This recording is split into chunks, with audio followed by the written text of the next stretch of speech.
Hello दोस्तों, स्वागत है आपका संस्कार एजुकेशन के इस डिजिटल प्लेटफॉर्म में। तो गाइस, आज हम करने वाले हैं टॉप 25 क्वेश्चन करने वाले हैं एसएससी जीडी 2023 की जो परीक्षा आपके जो स्टार्ट होने वाली 10 जनवरी से लेकर 14 फरवरी तक जो चलने वाली उसके हम करेंगे टॉप 25 क्वेश्चन। कितने क्वेश्चन? टॉप 25 क्वेश्चन हम इसके करने वाले हैं। ये रट लेना, आपको क्या करना है गाइस, इसे रट लेना है क्योंकि बिल्कुल यही पेपर आएगा पूरा का पूरा एग्ज़ाम में। इसमें जो आपको मैं 45 क्वेश्चन बताने वाला हूँ, ये 45 क्वेश्चन, ये जो आपके 45 क्वेश्चन है यही आपके एग्ज़ाम के अंदर पूछे जाने वाले हैं। तो वीडियो को अंत तक देखना। तो चलते हैं और वीडियो को करते हैं स्टार्ट। उससे पहले अगर आप हमारे चैनल पर पहली बार विजिट कर रहे हैं तो चैनल को कर लें सब्सक्राइब और वीडियो को करते हैं लाइक।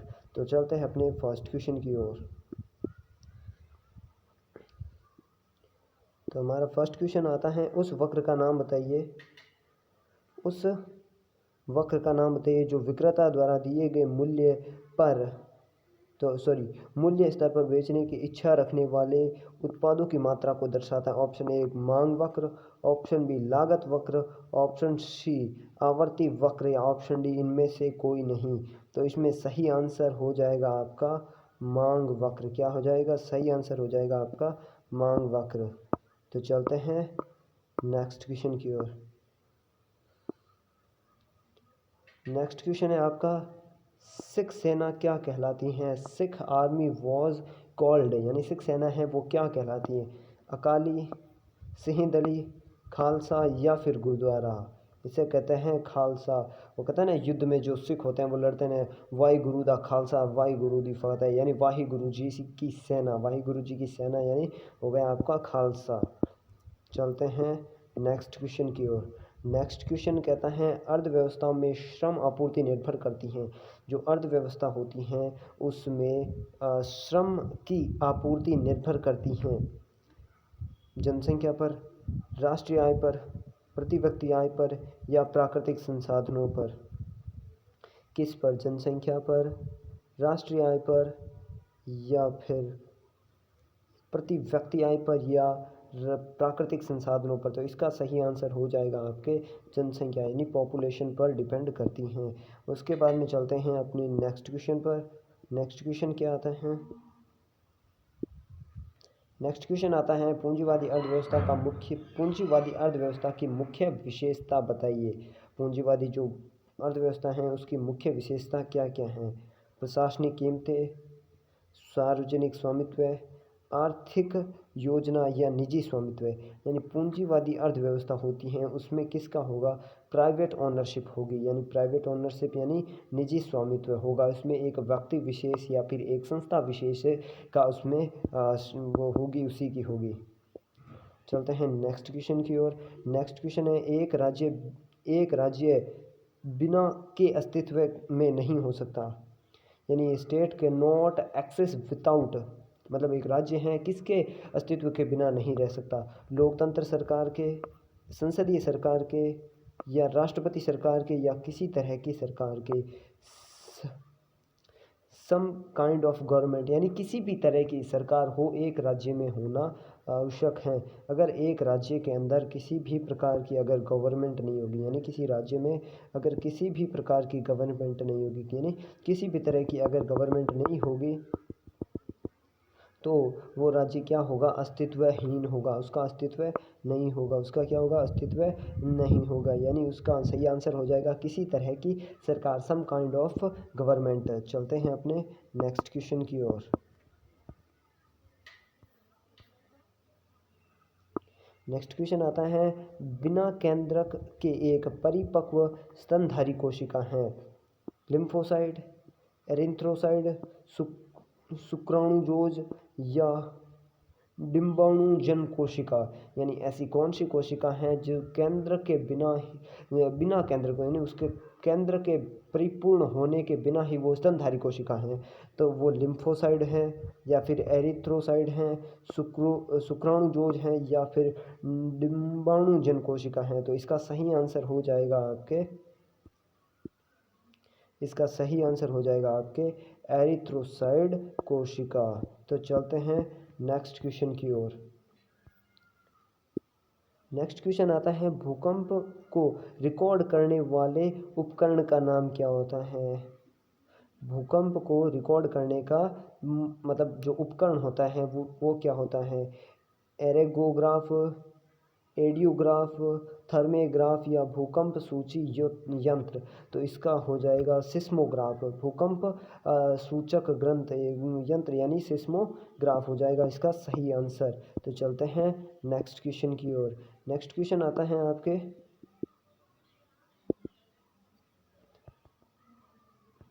चलते हैं नेक्स्ट क्वेश्चन की ओर। और नेक्स्ट क्वेश्चन अपना आता है भारत में सूती वस्त्रों का दूसरा सबसे बड़ा उत्पादक कौन सा है। पहला महाराष्ट्र है, तमिलनाडु, आंध्र प्रदेश या फिर गुजरात। यानी हमसे पूछा है दूसरा सबसे बड़ा उत्पादक देश कौन सा है, तो सॉरी राज्य कौन सा है।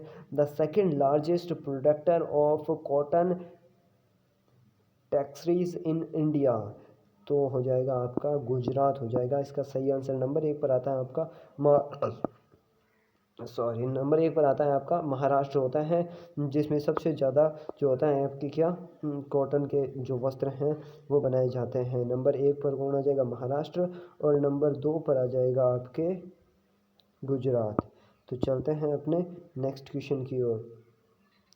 नेक्स्ट क्वेश्चन आता है हीमोग्लोबिन। थोड़ा इसे नीचे कर लेते हैं, हाँ अब लगाते हैं। हीमोग्लोबिन में धातु होती हैं, यानी हीमोग्लोबिन में कौन सी धातु होती हैं। तांबा होती हैं, मोलिडेबन होती हैं, लोहा या फिर मैग्नीशियम।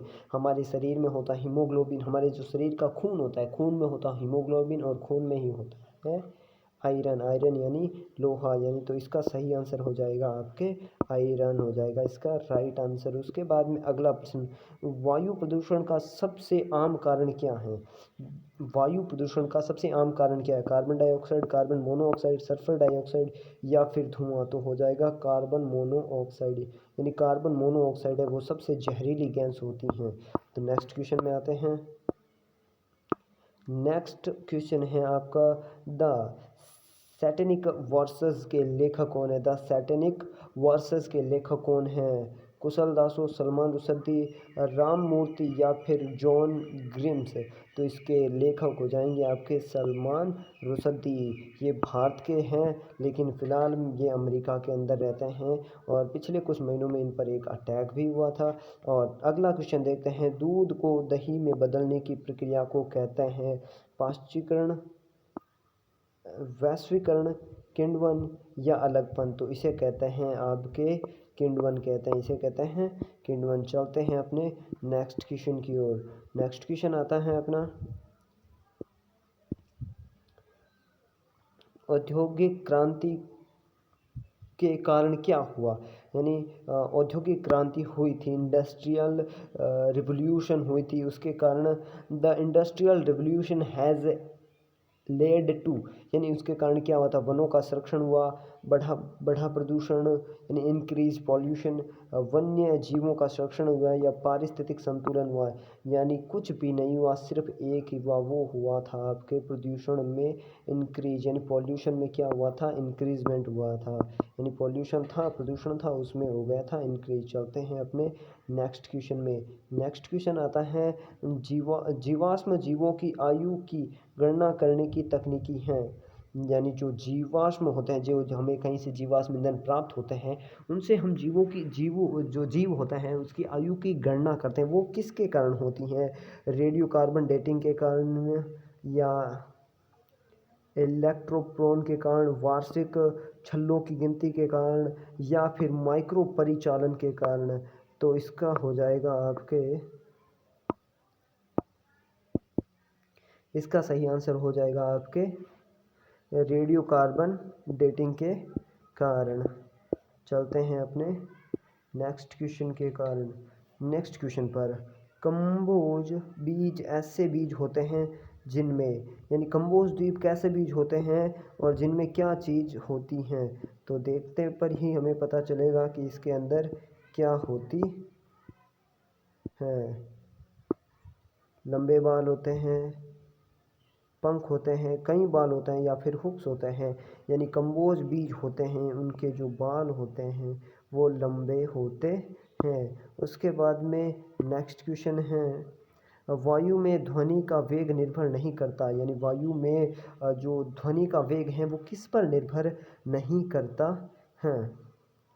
हवा के घनत्व पर, हवा के तापमान पर, हवा के दाब पर, या हवा की नमी पर। यानी आपके फ़र्क नहीं पड़ता हवा की नमी पर। ह्यूमिडिटी इन एयर, यानी हवा के अंदर कितनी नमी, अगर घनत्व ज़्यादा होगा तो कम जाएगी हवा की हवा के अंदर जो ध्वनि होगी वो कम जाएगी। अगर तापमान बहुत ज़्यादा है हवा का तो वो गति बहुत देर तक, बहुत मतलब बहुत दूरी तक जाएगी। अगर आवाज़ है वो बहुत दूर तक, अगर हवा के अंदर दबाव है तो भी वो नहीं जाएगी, जो ध्वनि है वो बहुत लंबी जगह तक या बहुत दूर जगह तक नहीं पहुंच पाएगी। अगला प्रश्न आता है आपके, थोड़ा इसे नीचे कर लेते हैं।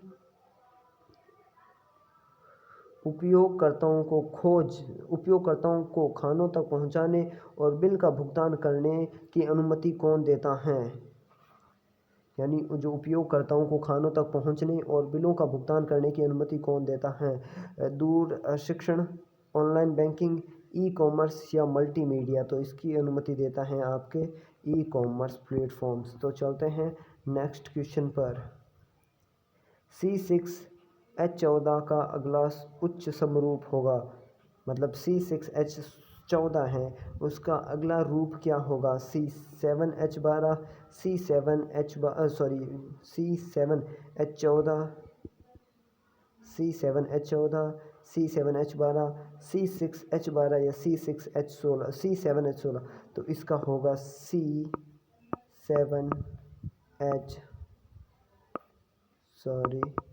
सही नहीं हो पा रहा, C7H16।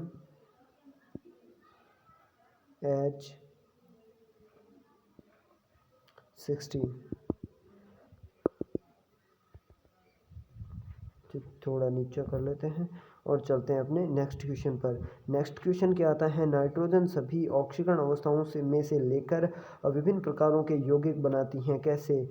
5 से 10, -3 से +3 तक, -3 से +4 तक, -3 से +6 तक, या फिर -3 से +5 तक। तो इसका सही आंसर हो जाएगा -3 से लेकर 2, यानी 2।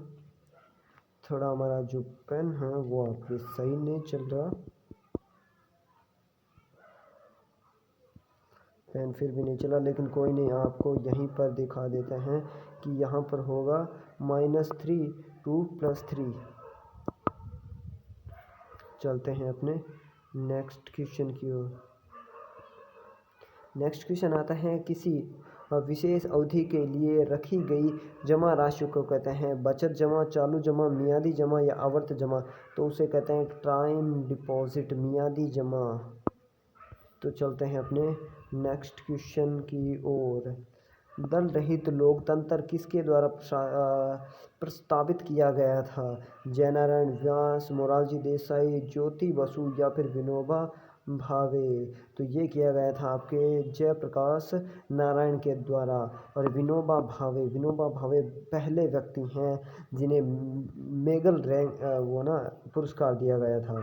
तो चलते हैं अपने नेक्स्ट क्वेश्चन पर। नेक्स्ट क्वेश्चन आता है, लाल बहादुर शास्त्री और के बीच में ताशकंद समझौते पर हस्ताक्षर हुए थे।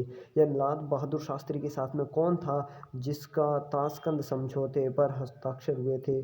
अयूब खान थे, या बेनजीर भुट्टो थे, गफ़ार खान थे, या अली खान थे। तो लाल बहादुर शास्त्री के साथ में उस समय हस्ताक्षर किए थे अयूब खान ने।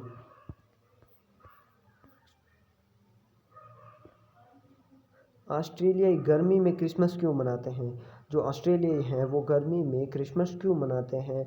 It is very cold in winter, सर्दी में बहुत अधिक ठंड होती है इसलिए। या it line on the northern atmosphere, जो भी आप एडजस्ट कर लाना, ये उत्तरी गोलार्ध में स्थित है या फिर ये दक्षिणी गोलार्ध में स्थित है, या फिर यह सरकारी आदेश है। ये कोई सरकारी आदेश नहीं है, ये आपके दक्षिणी गोलार्ध के अंदर स्थित हैं। यानी जब हम उत्तरी गोलार्ध में हैं, जब हमारे यहाँ पर क्या सर्दी पड़ती हैं, तो दक्षिणी गोलार्ध में गर्मियाँ होती हैं। तो चलते हैं अपने नेक्स्ट क्वेश्चन की। और निम्नलिखित में से कौन सा वायुमंडल की सबसे निचली परत है? यौन, शोभ, समताप या बहिर्मंडल?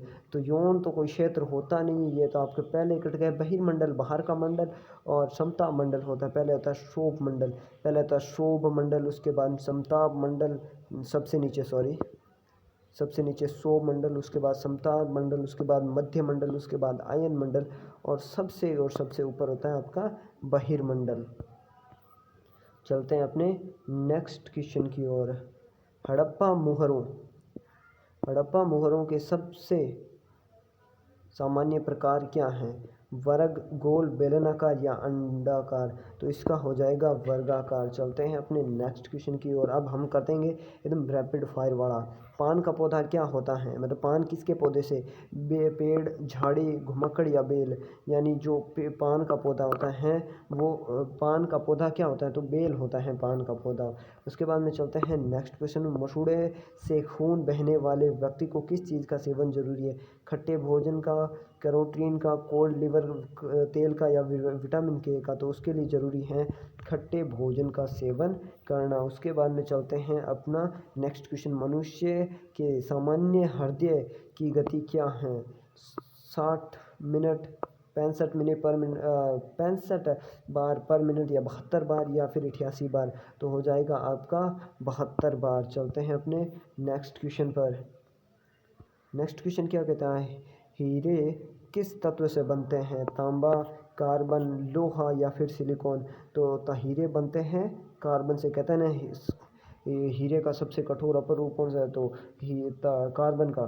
तो हीरा ही कार्बन का सबसे कठोर अपर रूप होता है। फायर आर्म किसका उपयोग करते हैं? द्विधातु पट्टी का, थर्मोमीटर का, थर्मोकपल का, या फिर स्मोक थिएटर का? चलते हैं, तो इसमें आंसर हो जाएगा आपके स्मोक थिएटर का। क्या हो जाएगा? इसमें हो जाएगा स्मोक थिएटर का।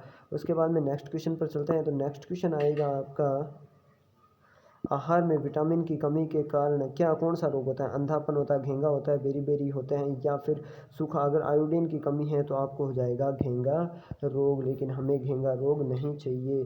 तो चलते हैं नेक्स्ट क्वेश्चन की ओर। सामान्य मानव के रक्त का पीएच मान कितना होता है? का पीएच मान होता है न्यूट्रल यानी उदासीन होता है, हल्का क्षारीय होता है, हल्का अम्लीय होता है, या हल्का क्षारीय होता है, या नेगेटिव होता है? तो पीएच का मान कभी नेगेटिव में नहीं आएगा, ये हो जाएगा गलत। तो इसका हो जाएगा हल्का क्षारीय होता है। चलते हैं अपने नेक्स्ट क्वेश्चन पर। नेक्स्ट क्वेश्चन है, पृथ्वी पर जीवन के अस्तित्व की सबसे महत्वपूर्ण प्रक्रिया है? पौधों और पशुओं में प्रजनन, जानवरों से श्वसन, पौधों द्वारा प्रकाश संश्लेषण, या जानवरों में संचार? तो इसका हो जाएगा पौधों द्वारा प्रकाश संश्लेषण। अगर वो प्रकाश संश्लेषण नहीं करेंगे, ऑक्सीजन नहीं छोड़ेंगे, तब जीवन बहुत ही हार्ड हो जाएगा। उसके बाद में अगला क्वेश्चन आता है आपका, निम्न में से कौन सी ग्रीन हाउस गैस है? हाइड्रोजन, नाइट्रोजन, मीथेन, या इनमें से कोई नहीं? तो आपका हो जाएगा ऑप्शन सी हो जाएगा इसका राइट आंसर, यानी मीथेन हो जाएगा इसका राइट आंसर। उसके बाद में चलते हैं अगला, निम्नलिखित में से कौन भारत रत्न प्राप्त करता नहीं है? मौलाना आज़ाद, अरुण आसिफ अली, एम जी रामचंद्र, या आर किदवई? तो इसका राइट आंसर हो जाएगा डी, यानी आर ए किदवई हैं। इन्हें अभी तक भारत रत्न पुरस्कार नहीं दिया गया है। चलते हैं नेक्स्ट क्वेश्चन की ओर। नेक्स्ट क्वेश्चन है, नृत्य गिराड़ किस राज्य से संबंधित रखता है? यानी नृत्य गिनाड़ हैं, नृत्य गिराड़ किस राज्य से संबंधित? हिमाचल प्रदेश, मध्य प्रदेश, राजस्थान, या केरल? तो ये बिलोंग करते हैं राजस्थान से। उसके नेक्स्ट क्वेश्चन क्या आता है, हमारा राष्ट्रीय पशु क्या है? सिंह है, बाघ है, हाथी, या फिर गाय? ये टाइगर है, आप सभी को पता है। चलते हैं अपने नेक्स्ट क्वेश्चन में। नेक्स्ट क्वेश्चन आता है, कटक नदी के तट पर स्थित है? कटक नदी के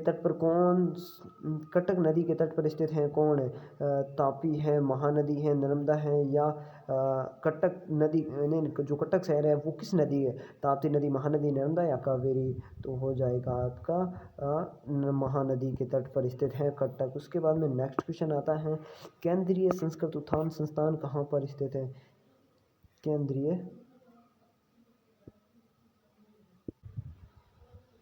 तो हो जाएगा अपना अगला क्वेश्चन आता है, केंद्रीय सांस्कृतिक उद्यान कहाँ पर है? वाराणसी, उज्जैन, तिरुपति या मैसूर? तो केंद्रीय जो संस्कृति उद्यान है वो हो जाएगा आपका तिरुपति के अंदर। चलते हैं नेक्स्ट क्वेश्चन पर। नेक्स्ट क्वेश्चन आता है, भारत का सबसे सुलभ माध्यम क्या है? भारत में सबसे सुलभ माध्यम क्या है? टेलीविज़न, रेडियो, सिनेमा या समाचार पत्र? तो इसका राइट आंसर हो जाएगा आपका समाचार पत्र। चलते हैं अपने नेक्स्ट क्वेश्चन में। नेक्स्ट क्वेश्चन आता है, सबसे पुराना युग कौन है? शक युग, बौद्ध युग या फिर मोमडन युग या विक्रम युग? तो सबसे आपका जो है सबसे पुराना युग हो जाएगा आपके बुद्धिज़्म एरा। कौन सा हो जाएगा? बुद्धिज़्म एरा, शक एरा, मोमडन एरा या विक्रम एरा। ये विक्रमादित्य के समय हुआ था और ये हुआ था आपके किसके, जब जो मुसलमान हुए थे या फिर जो आपके मोहम्मद पैगंबर हुए थे उनके बाद का है, लेकिन ये सबसे पहले का। चलते हैं अपने नेक्स्ट क्वेश्चन। निम्न में से निम्नलिखित में कौन सा ग्रह कम समय में सूर्य की परिक्रमा करता है? पृथ्वी, शुक्र, बुध या मंगल? जो सबसे नज़दीक होता वही करेगा, यानी करेगा आपका मर्क्यूरी। कौन करेगा? मर्क्यूरी। चलते हैं अपने नेक्स्ट क्वेश्चन की ओर, लेकिन बस आज के लिए इतना ही। तो अगर वीडियो अच्छा लगे तो वीडियो को लाइक और चैनल को सब्सक्राइब कर देना। मिलते हैं नेक्स्ट वीडियो में। जय हिंद, जय भारत, वंदे मातरम।